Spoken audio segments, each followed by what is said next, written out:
siamo davvero sicuri di quello che mangiamo? Lo sapete che con il codice doganale sui cibi, un pomodoro coltivato in Cina può diventare un concentrato italiano? Vi sembra giusto? In pratica io compro un concentrato italiano in un normale supermercato e il pomodoro è coltivato in Cina. Ma è assurdo! Cosa c'è di italiano?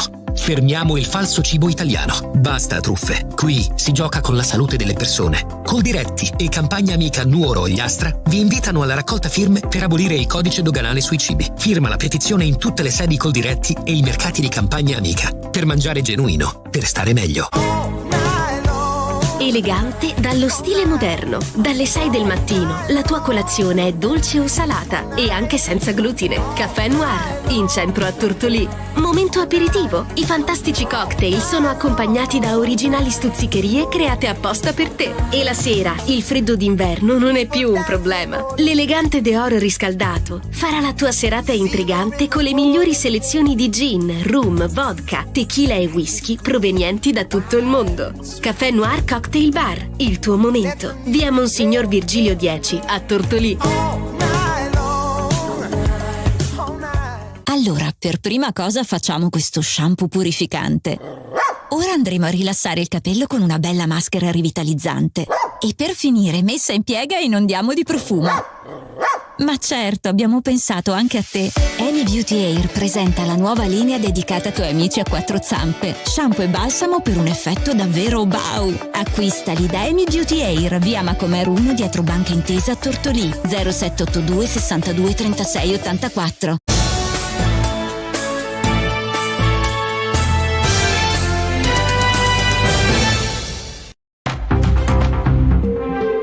Buongiorno a tutti e a tutte da Federica Menis, bentrovati al secondo appuntamento della mattina con Stella Dice Che, con il nostro notiziario, le news dall'Ogliastra. Partiamo con una notizia di cronaca: si trova ricoverata al reparto di ginecologia del Policlinico di Monserrato la 25enne di Tortolì.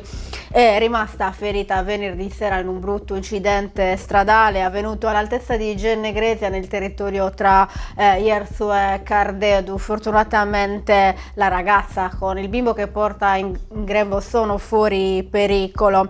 La ragazza infatti si trova al 7° mese di gravidanza.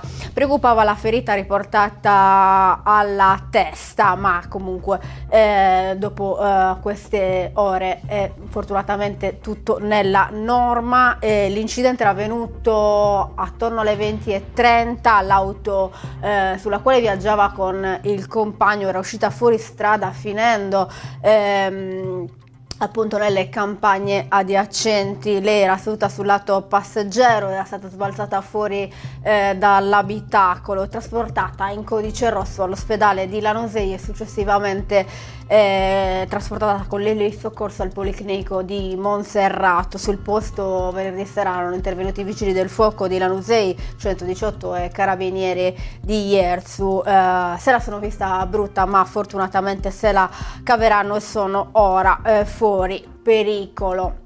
Andiamo avanti, cambiamo argomento. C'è il via libera dalla giunta regionale alla proroga di 5 anni per la delibera di non assoggettabilità alla valutazione di impatto ambientale relativa ai lavori sulla strada statale 125 nel tratto Tertenia-San Priamo.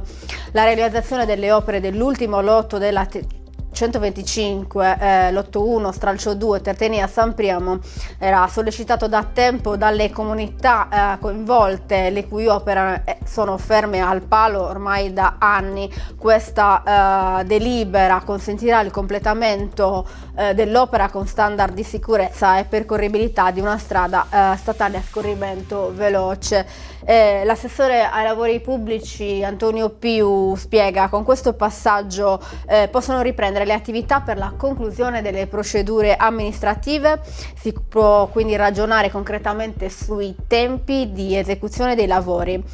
In questi ultimi 5 anni, dice, nulla è stato fatto dal precedente commissario straordinario, ma oggi, dopo aver fatto valere i poteri commissariale al Ministero e con la celerità del lavoro dell'assessorato regionale all'ambiente, in soli 3 mesi abbiamo ottenuto un risultato atteso da 5 anni.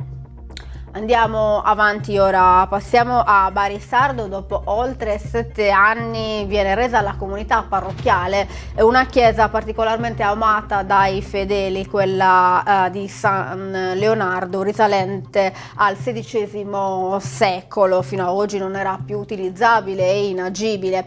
Un iter lungo avviato nel 2017 con la programmazione dell'intervento da parte della diocesi di Lanusei grazie a un finanziamento dell'8 per 1000. Oggetto di intervento è stata sia la sistemazione di tutte le facciate esterne che le opere di adeguamento interno, consolidamento statico dell'edificio di culto. Sarà da valutare un successivo intervento riguardo la dotazione di tutti gli arredi liturgici indispensabili per il funzionamento del bene di culto. La spesa prevista per la riqualificazione di questa chiesa è stata di 250.000 euro, coperta per 125.000 da un finanziamento della Regione Sardegna e per la restante parte dai fondi della diocesi di Lanusei, ottenuto grazie quindi all'8 per 1000 dei fedeli.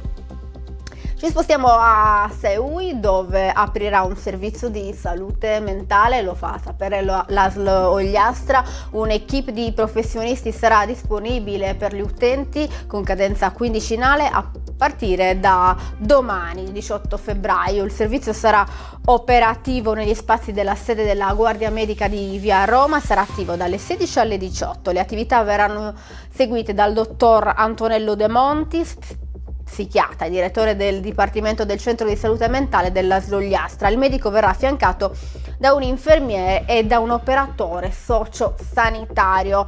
L'avvio del servizio di salute mentale a Seui rientra nei principi della medicina di prossimità che l'azienda sta attuando in vari ambiti, spiega la dottoressa Lorena Paola Urrai, direttrice dei servizi socio-sanitari dell'ASL Ogliastra. La sanità si sposta verso il cittadino fragile e non autosufficiente. Ciò assume particolarmente rilevanza in Ogliastra, dove i tempi di percorrenza verso i luoghi di cura sono lunghi a causa delle condizioni morfologiche del territorio. Un importante servizio quindi quello che parte a Seui da domani. Concludiamo il notiziario con la domenica delle Ogliastrine, la domenica calcistica, e con i risultati raccolti dai cronisti della redazione sport di Radio Stella. In Serie D male per la COS, impegnata in trasferta contro il Trastevere, è tornata in terra sarda sconfitta per 3-1. In eccellenza fermi sul pareggio a reti violate nel primo tempo per il Barisardo, quando per un malore dell'arbitro il match giocato in casa contro il Monastir è stato sospeso. La data del recupero verrà comunicata nei prossimi giorni. In promozione nel derby più sentito, Lanusei Tortoli, giocato sabato all'Icius, non sono mancate polemiche per il rigore concesso ai padroni di casa. La partita si è chiusa con 2-1 per il Lanusei. La classifica ora vede primo il Lanusei, secondo a un solo punto di distanza il Tortolì, bene l'Idologo. Gli arsalesi calano il poker a Terralba con un match che è finito con un tondo 4-0. In prima categoria la Baunese, ospitata dall'Azzurra Monserrato, non è andata oltre il pareggio. La Bariese invece ha perso 2-1, ospite del quarto 2000. Ancora bene il Cannonau, che ha vinto per 1-0 contro il Next Generation Himalaya. Ora è prima in classifica, a soli 3 punti c'è il 10° Puzzu. Benissimo il Tertenia, che ha chiuso il match con un risultato tennistico di 7-2 contro il San Vito. Male l'Ulassai, ospite del 7°. La gara è finita sotto di un gol, 2-1 il finale a favore dei cagliaritani. In seconda categoria il Carderu ha chiuso addirittura con 8-1 la partita disputata in casa contro il Burcei. Il Carderu si conferma così in testa alla classifica. Male la Castor, ospitata dalla Castiadese, non ha trovato il gol. La gara si è chiusa con 1-0 per i padroni di casa. La Castor è 11ª in classifica. L'Ozzorai di nuovo sconfitto, questa volta Usini, il finale di 4-2. Girasole invece non è andato oltre lo 0-0 contro l'Escala Plano. Bene Lilbono, questa volta nel campo dell'Accademia Sarrabese, dove non sono mancati mancate forti critiche per l'arbitraggio considerato distratto. Lilbolo è tornato a casa con una vittoria di 3-2. Bene, il Villagrande è impegnato a Triei che rientra a casa con 3 punti, 2-0 la partita. Per oggi è tutto con il nostro notiziario, vi do appuntamento come sempre a domani mattina con la nostra rassegna stampa. Grazie per averci seguito e grazie alla regia di Roberta Loi. A domani.